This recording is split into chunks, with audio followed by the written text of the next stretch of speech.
Sanay akong mag-isa, ngunit ibang ligaya ang hatid mo sa piling. Naiintindihan mo ako, hinahayaan maging ako. Pagkatapos ng usapan, may init na nadarama.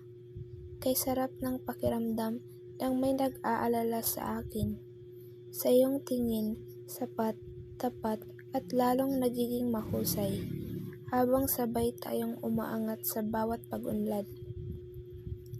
Ikaw, ang pahinga at tahanan. Sa aking pagod na katawan, ako rin. Sa iyo'y pahingahan ang iyong palagi. Kahit may tampuhan o di pagkakaintindihan, aayusin ang samahan, magkakapatid, maglalambingan.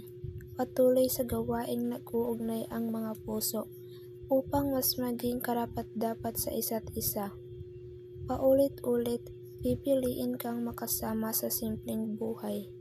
Kahit tayo'y parang araw at gabi, sa huli, magtatagpo dahil iisa ang ritmo ng tibok ng puso. Ang dahilan ng ngiti sa labi, ang liwanag ng mata sa bawat pagkikita. Makulay ang mundo, simula nang dumating ka sa aking buhay. Kay tagal kong naghintay para sa tamang tao. Sana'y dumating din ang tamang panahon na magkita.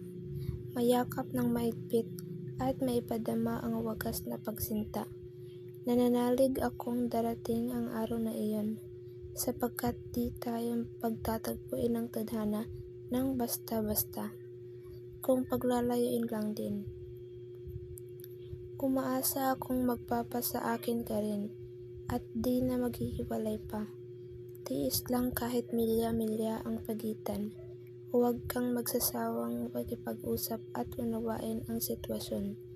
Hayaan mong yakapin ka ng hangin para sa akin, at sabay tayong tumingin sa bughaw na langit, para na rin magkasama dinarama ang init ng araw. Ikaw lang naman, tanging ikaw ang nais makapiling. Hihintayin ang tamang panahon sa susunod, hinding-hindi mag-iisa.